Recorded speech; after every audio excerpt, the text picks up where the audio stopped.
Hello students, welcome two equations IAS. आज हम discuss करेंगे रेट्रोस्पेक्टिव टैक्स, जो कि रिसेंटली न्यूज में रहा है कि रेट्रोस्पेक्टिव टैक्सेशन सिस्टम जो था, जो कि 2012 में इंट्रोड्यूस किया गया था, मोदी सरकार ने उसे एबॉलिश कर लिया कि 2012 से पहले जो भी डिस्प्यूट्स हैं कंपनी से टैक्सेशन की वसूली को लेकर, जो रेट्रोस्पेक्टिवली लागू किए गए थे, जो भी अमेंडमेंट्स 2012 में लाए थे, तो उसको एबॉलिश कर लिया है। तो ये बहुत एक कंट्रोवर्सी चली थी 2012 के बाद से गवर्नमेंट ऑफ इंडिया और जो कंपनीज थी उनके बीच में डिस्प्यूट चल रहा था। High court, supreme court, international arbitration में गवर्नमेंट का काफी खर्चा भी हो रहा था, तो केसेस लगातार चल रहे थे। तो समझते हैं रेट्रोस्पेक्टिव टैक्स बेसिकली है क्या। देखिए, रेट्रोस्पेक्टिव टैक्स का एक मैं एग्जांपल लूं तो रेट्रोस्पेक्टिव टैक्स सेम उसी तरीके से होता है कि जैसे मान लिया कि गवर्नमेंट आपने इनकम टैक्स पे करना, और मान लिया कि आपको इनकम टैक्स लगभग 10% पड़ रहा है, ठीक है, और आपने 2005 से लगातार इनकम टैक्स पे कर रहे हो और ये 2021 तक आप टैक्स पे करते जा रहे हो।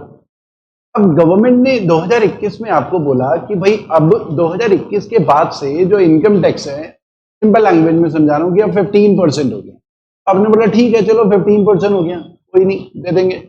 गवर्नमेंट ने 15% अगर इनकम टैक्स अलग अलग स्लैब में कर लिया है, तो भाई अब लॉ को तो हमें एक्सेप्ट करना ही पड़ेगा, मानना पड़ेगा, 15% दे देंगे।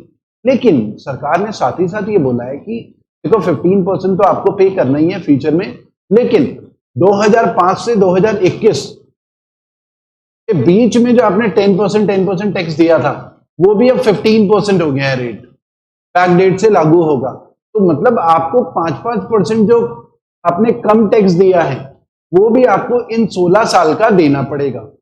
तो तब आपको लगेगा यार ये तो पहले तो बताया नहीं, अब ये बोल रहे हैं कि अब पुराना वाला भी देना पड़ेगा। या तो हमें पहले पता होता तो हम उसी हिसाब से जो है पहले ही टैक्स पे कर लेते, अब इतना पैसा हम कहां से देंगे। तो ये मॉरली थोड़ा सा गलत होता है। लीगली तो क्या है कि एक्ट पास कर लिया तो वो हमें एक्सेप्ट करना ही पड़ेगा, तो प्रोटेस्ट भी करेंगे हम गवर्नमेंट के अगेंस्ट, ठीक है। तो रेट्रोस्पेक्टिव टैक्स बेसिकली गवर्नमेंट क्या कर रही है, वो बैक डेट से लागू कर रही है। और उस समय जो भी हमने टैक्स पे करे थे, उस समय वो लॉ था नहीं, बेसिकली हमें पता है, आइडिया ही नहीं था कि फ्यूचर में सरकार बैक डेट से ये वाली टैक्स लागू करने वाली है। ये सेम वैसा ही है कि आपने किराए पे एक जगह घर लिया, फ्लैट लिया, और आपके मकान मालिक ने बोला कि आप 20,000 रुपए किराया देते हो, अब से किराया जो है 22,000 रुपए महीना हो जाएगा, ठीक है। तो आपने बोला ठीक है, 22,000 रुपए महीना हो जाएगा। लेकिन साथ ही साथ मकान मालिक ने बोला कि पिछले 1 साल से जो आप रह रहे हो 20,000 रुपए दे रहे थे, तो उसका भी आपको 2,000 रुपए देना है, 12 महीने का, तो 24,000 पे करना है। बैक डेट से लागू होगा एक बढ़ा हुआ किराया। तो आप टेस्ट करोगे, मकान मालिक को बोलोगे भाई पहले बताते हम 22,000 देते, फिर उस समय पहले तो जब बात ही 20,000 की हो रखी है। तो रेट्रोस्पेक्टिव का मतलब यही है कि बैक डेट से कोई चीज लागू करना जो कि किसी भी इंडिविजुअल को गलत लगेगा। अब कोई भी गवर्नमेंट जो है रेट्रोस्पेक्टिव टैक्स लगाती क्यों है, क्योंकि 2012 में गवर्नमेंट ऑफ इंडिया, उस समय यूपीए की सरकार थी, कांग्रेस लीड कर रही थी, यूपीए यूनाइटेड प्रोग्रेसिव अलायंस। उन्होंने 2012 में ये जो टैक्सेशन सिस्टम है ये लागू करा था कि जो रेट्रोस्पेक्टिवली 2012 से पहले जो भी टैक्स की कंपनीज को पे करना है, जिन्होंने बेसिकली होता क्या है, आपको जब भी आप अर्निंग करेंगे तो हर कोई टैक्स बचाने की कोशिश करता है। आप भी सोचते हो यार मैंने इनकम टैक्स पे करना है, तो इन चीजों में टैक्स बचा सकता हूँ कि एलआईसी की पॉलिसी ये वाली इनमें टैक्स में छूट है, रिबेट है, अब टैक्स बचाने की कोशिश करते हैं। तो कोई भी कंपनी क्या होती है, एक तो होता है टैक्स चोरी करना। देखिए, टैक्स चोरी करना, टैक्स बचाना दो अलग अलग चीजें हैं, क्योंकि हम लीगल तरीके से टैक्स बचा रहे हैं। और एक होता है टैक्स चोरी करना, हमने अथॉरिटीज को बताया नहीं कि हमने पैसा कमाया, ठीक है, अंडर रिपोर्ट कर दिया अपनी इनकम, तो टैक्स हमने चोरी किया, ठीक है। यहां पर क्या कर रही है कंपनीज, टैक्स चोरी नहीं कर रही है। कंपनीज जो है, तो हमारे टैक्सेशन लॉ है उसमें लूप होल्स देख रही है, कमियां देख रही है। हमारे जो टैक्सेशन लॉ है उसमें कमियों को देखकर टैक्स बचाने की कोशिश कर रही है और डील्स कर रही है, ठीक है। तो वो जब डील कर रही है टैक्सेशन में जो कमियां हैं, डील करके उन्हें बेनिफिट मिल रहा है, ठीक है। तो अब क्योंकि एग्जिस्टिंग लॉ के हिसाब से तो उनके ऊपर टैक्स बनता ही नहीं, और सरकार उनसे टैक्स लेने की कोशिश करे, और क्योंकि लॉ तो ऐसा है नहीं, तो सरकार क्या कर रही है कि नहीं, हम तो कानून ही बदल देंगे, और जो जिन कमियों को का फायदा उठाकर आपने टैक्स बचाया है, हम क्या करेंगे, आपसे वसूलेंगे पुराना वाला भी। तो तब कंपनीज, कंट्री का ऑब्जेक्टिव बेसिकली ये रहता है कि लूप होल, जो एनोमलीज होती हैं, एनोमलीज मतलब कमियां, टैक्सेशन पॉलिसीज में, ठीक है। तो उन एनोमोलीज को करेक्ट करने की कोशिश करती है गवर्नमेंट, लेकिन उससे ना नेगेटिव इंप्रेशन जाता है ग्लोबली, क्योंकि जो फॉरेन इन्वेस्टर्स हैं या फॉरेन कंपनीज हैं वो डरती हैं, फिर उन्हें लगेगा यार इंडिया में ये क्या हो रहा है, बैक डेट से लागू हो रहा है, इनका तो कोई भरोसा ही नहीं, तो कोई भी इन्वेस्टर क्यों ऐसे टेरिटरी में अपनी कंपनी लेकर आएगा या इन्वेस्टमेंट क्यों करेगा जहां की गवर्नमेंट का भरोसा ही नहीं, वो कभी भी रेट्रोस्पेक्टिवली कोई भी टैक्स लगा सकते हैं, ठीक है। तो ये एक इश्यू था। तो आपको एक तो डेट याद रखनी है कि गवर्नमेंट ने क्या करा था, 28 मई, ये वाली डेट 2012, ये डेट एक इंपॉर्टेंट है।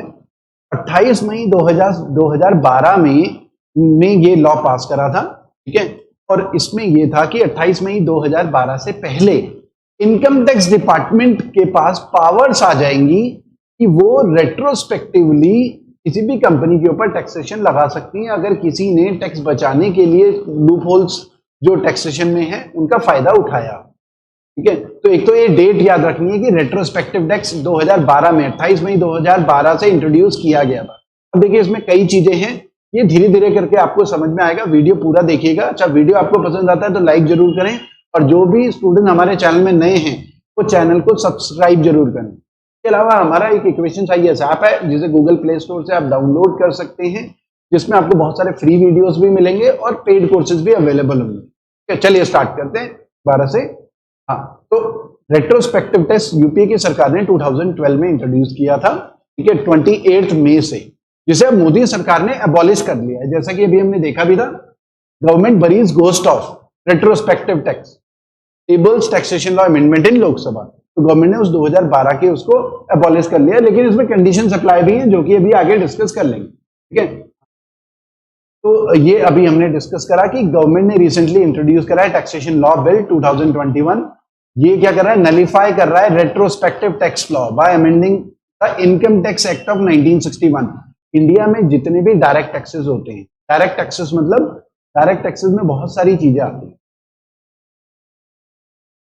डायरेक्ट टैक्सेस की बात करें तो इनकम टैक्स हो गया, इनकम टैक्स जो पर्सनल इनकम टैक्स है, कॉर्पोरेशन टैक्स, कॉर्पोरेशन टैक्स होता है कंपनीज के प्रॉफिट के ऊपर, रिलायंस, टाटा, बिरला, जो भी गवर्नमेंट कंपनी, प्राइवेट कंपनी, तो साल में जितना प्रॉफिट होता है उसके ऊपर जो टैक्स लगता है वो कॉर्पोरेशन टैक्स होता है। उसके अलावा कैपिटल गेन्स टैक्स, बहुत सारी चीजें आती हैं, वो तो इनकम के उसमें ही होती है, कैपिटल गेन्स वगैरह, और भी बहुत सारी कैटेगरी है। अगर आप डिटेल में पढ़ना चाहते हैं तो हमारे वीडियोस यूट्यूब में अवेलेबल होंगे टैक्सेशन के ऊपर, उसमें आपको एक अंडरस्टैंडिंग मिल जाएगी इसमें, ठीक है। तो डायरेक्ट टैक्सेस जो भी इंडिया में लगते हैं, चाहे इनकम टैक्स हो, कॉर्पोरेशन टैक्स हो, कैपिटल गेन्स टैक्स हो, वो सब आईटी एक्ट 1961 के अकॉर्डिंग लगते हैं। आईटी एक्ट मतलब इनकम टैक्स एक्ट 1961, और ये जो फाइनेंस एक्ट है 2012 का, इस एक्ट के थ्रू अमेंडमेंट किया गया आईटी एक्ट 1961 में, फाइनेंस एक्ट के थ्रू। फाइनेंस एक्ट बेसिकली नए टैक्सेस में जो भी टैक्सेशन है उसको रेगुलेट करना, या टैक्सेस को एबॉलिश करना, या टैक्सेस में अमेंडमेंट करना, ठीक है, उन सारी चीजों के लिए किया जाता है। टैक्सेस को इंक्रीज डिक्रीज करना, तो उसके लिए फाइनेंस एक्ट आता है, ठीक है। तो ये बिल जो है, जो अभी प्रेजेंट में 2021 में प्रेजेंट किया गया, ये प्रिवेंट करेगा इनकम टैक्स डिपार्टमेंट को कि टैक्स डिमांड ना रेट्रोस्पेक्टिवली बैक डेट से नहीं कर सकते कि पुराना कि अरे 2006 में तुम्हारी ये डील भी थी, एक कंपनी से डिमांड कर रहे हैं कि आपको इतना टैक्स देना है, 10,000 करोड़, वो 2006 में एक डील थी, अब हमने 2021 में कानून बना दिया है तो अब आप पुरानी वाले उसके ऊपर भी टैक्स दो, ठीक है। तो ये सेम वैसा ही है जैसे मैंने अभी एग्जांपल लिया था, आपने फ्लैट किराए में लिया है, सेम वैसा ही है। तो गवर्नमेंट ने रेट्रोस्पेक्टिव टैक्स को एबॉलिश कर दिया। अब बात यह है कि इशू क्या था, क्यों सरकार रेट्रोस्पेक्टिव टैक्स लेकर आई और क्यों सरकार एबॉलिश कर रही है, ठीक है। तो देखिए इशू ये था कि एक तो जब 2012 से पहले की बात, 2012 में आपको पता होगा कि एक कंपनी जो थी हच हुआ करती थी इंडिया में, हच। तो हच कंपनी को एक्वायर करा था वोडाफोन, एक British company, Vodafone British company, Hutch को एक्वायर करा 2007-8 की बात। अब होता क्या है कि कैपिटल गेन्स क्या है, कैपिटल गेन्स का मतलब होता है, ठीक है, कैपिटल गेन्स का मतलब आपने एक प्रॉपर्टी खरीदी 20 लाख, 20 लाख की प्रॉपर्टी खरीदी और फिर प्रॉपर्टी को ना 25 लाख में बेच दिया, तो 5 लाख का जो प्रॉफिट है ना वो कैपिटल गेन्स है, तो आपकी इनकम है बेसिकली। 20 लाख में खरीदी थी वो तो आपका इन्वेस्टमेंट था, 25 लाख में बेच दी तो 5 लाख का कैपिटल गेन हुआ। तो आपकी कैपिटल गेन के ऊपर कैपिटल गेन टैक्स लगना चाहिए ना, क्योंकि ये तो इनकम है, तो सरकार कैपिटल गेन टैक्स लगाती है। सेम वैसे ही आपने कोई शेयर खरीदा 200 रुपए का, तो उस शेयर को 230 रुपए में बेच दिया, तो 30 रुपए का आपको कैपिटल गेन शेयर्स में। तो हमने 200 में खरीदा, 230। सेम वैसे हज वोडाफोन ने हज को जब खरीदा, मान लो हज की ना जो वैल्यू है शेयर की, वो वैल्यू थी मान लिया कि 30 रुपीज। अब वोडाफोन ने जब खरीदा तो उसे जो है वो वैल्यू हो गई 70 रुपीज। ठीक है, उसकी वैल्यू बढ़ गई। ठीक है, शेयर वैल्यू कोई बड़ी कंपनी छोटी कंपनी को एक्वायर करती है तो उसकी शेयर वैल्यू कैपिटल जो है वो बढ़ जाती है, वैल्यू बढ़ जाती है। तो अब ये 40 रुपीज, एक एग्जाम्पल ले रहा हूं, 40 रुपीज वोडाफोन को क्या होगा, कैपिटल गेन होगा। अब सरकार क्या करेगी, वोडाफोन के ऊपर कैपिटल गेन टैक्स लगाएगी। ये तो आपको फायदा हो गया कि हज की जो शेयर वैल्यू थी वो कम थी, आपने एक्वायर करा हज को, अब उसकी शेयर वैल्यू बढ़ गई है, तो आपको बेनिफिट मिल गया। कैपिटल गेन टैक्स तो आपको देना ही है, सरकार ने वो डिमांड करी। ठीक है, तो वोडाफोन सरकार को तो लगा कि बड़ा फायदा होगा, हमें 10,000 करोड़ मिल जाएंगे, 10-11 हजार करोड़ के करीब लगभग ये बन रहा था, उनको कैपिटल गेन का टैक्स बन रहा था, तो सरकार को उन्होंने देना।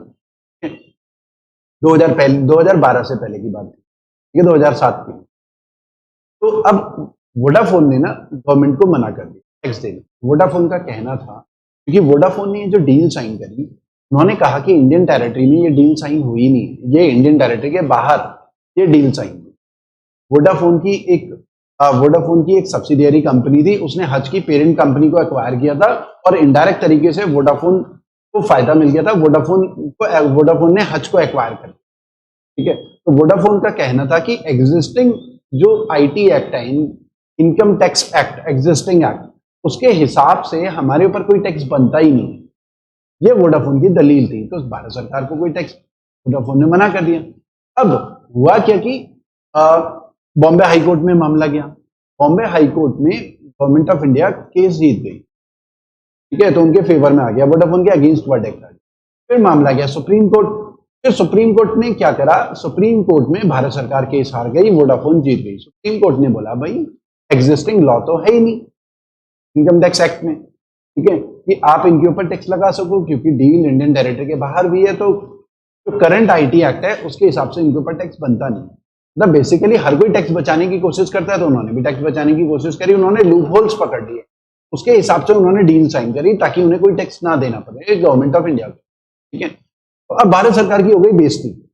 तो हमारी सुप्रीम कोर्ट में हमारी भारत सरकार हार गई, अब वोडाफोन एक ब्रिटिश कंपनी जो अंग्रेज कंपनी थी वो जीत गई केस। तो बड़ी बेइज्जती वाली बात है। भारत सरकार ने क्या करा, अगर भाई ऐसा है कि आईटी एक्ट में नहीं है तो हम चेंज कर लेते हैं। तो उस समय भारत सरकार ने क्या करा, आईटी एक्ट में चेंजेस करे और इनकम टैक्स एक्ट को एम्पावर कर दिया कि आप ना पुराने ऐसे केसेस, कंपनी जब किसी दूसरी कंपनी को एक्वायर करती है तो कैपिटल गेन्स होता है तो उसके ऊपर टैक्स लगा सकते हो बैक डेट से। तो 2012 में 28 मई 2012 को पास हुआ था और पावर दे दी थी कि बैक डेट से लगा दो। वैसे कायदा क्या होना चाहिए, कोई भी एक्ट जब पास होता है 28 मई 2012 के बाद ही वो लागू, जब पास होगा पार्लियामेंट में उसके बाद ही तो लागू होगा, है ना। तो डील तो लेकिन 2007 की थी, बैक डेट से तो लागू होना नहीं था, लेकिन ये वाला एक्ट जो है बैक डेट से लागू किया गया था।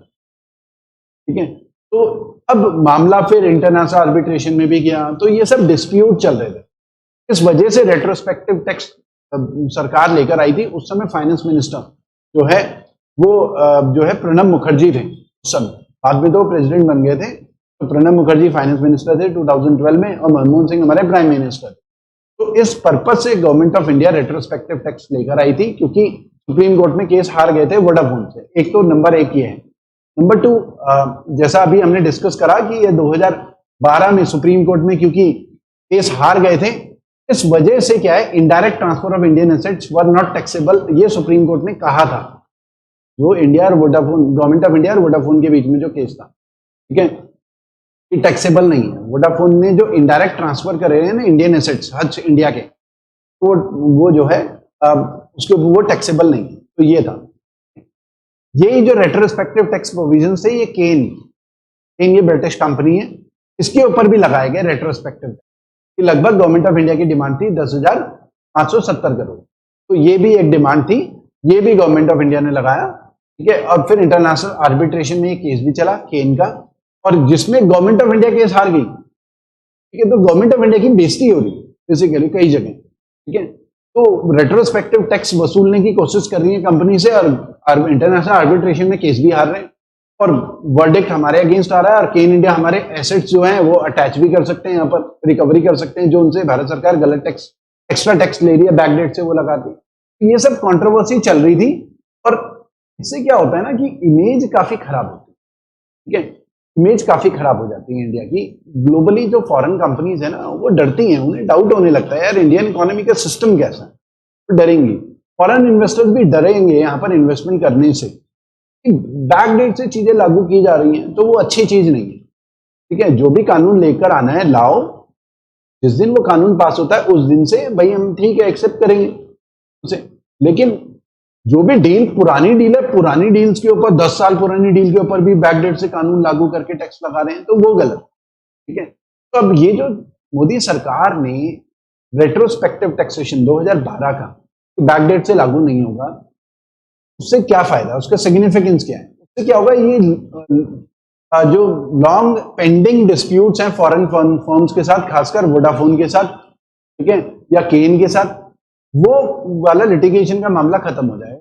इसमें ना एक तो लिटिगेशन में मतलब केसेस में गवर्नमेंट ऑफ इंडिया वकील भी हायर करती है, यहाँ भी हाई कोर्ट सुप्रीम कोर्ट में केसेस चल रहे हैं, वकीलों को फीस देनी पड़ती है, इंटरनेशनल आर्बिट्रेशन में भी केस चल रहे हैं, वहां भी वकीलों को फीस दे रहे हैं, और फिर इंसल्ट भी हो रहे हैं, केस हार भी रहे हैं, ठीक है, लगे हुए हैं कोशिश में नहीं जी हम तो बैकडेट से लगाएंगे, तो अपनी इमेज रेपुटेशन भी खराब कर रहे हैं और टैक्सेशन की वसूली भी नहीं हो रही, ठीक है।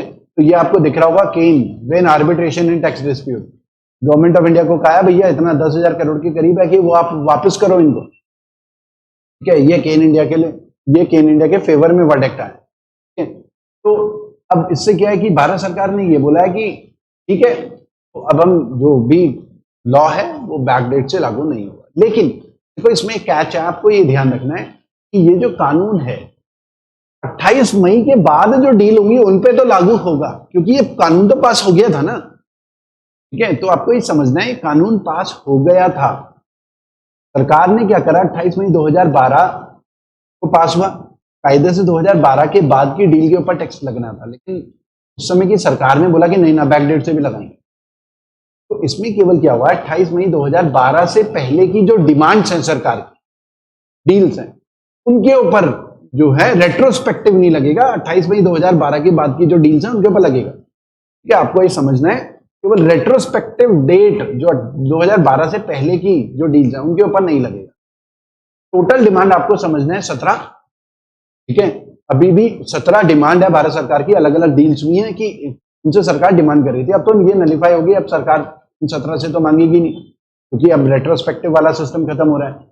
और 2 में आर्बिट्रेशन अवार्ड मिला, इंडिया के अगेंस्ट भी आया है कि हम हार गए कि नहीं देना, ठीक है, और अभी भी 4 केसेस चल रहे हैं, ठीक है, और 2 का तो असेसमेंट चल रहा है। तो ये सारे के सारी चीजें ना ये कैंसिल आउट हो जाएंगी, ठीक है, तो इंडिया की इमेज वगैरह भी होगी, फॉरेन इन्वेस्टमेंट भी, ऐसा भारत सरकार का मानना है, फॉरेन इन्वेस्टमेंट भी बढ़ेगा। तो बेटर था कि रेट्रोस्पेक्टिव जो टैक्सेशन सिस्टम है उससे क्यों डराएं कंपनीज को, क्यों डराएं, ठीक है। तो ये एक मैसेज देना चाह रही है भारत सरकार कि हमारे यहाँ अब ये रेट्रोस्पेक्टिव टैक्सेशन सिस्टम कुछ नहीं चलेगा, जो भी कानून पास करेंगे सामने करेंगे, ठीक है, लोगों को पता होगा कोई भी डील करना हो कि हमें कितना टैक्स पे करना है, ठीक है। तो लगभग ये आपको दिख रहा होगा 10,400 करोड़ के करीब इन इंडिया का भारत सरकार ने पे करना है, और इंटरेस्ट के साथ जोड़ें तो इतना, आर्बिट्रेशन का कहना ही है।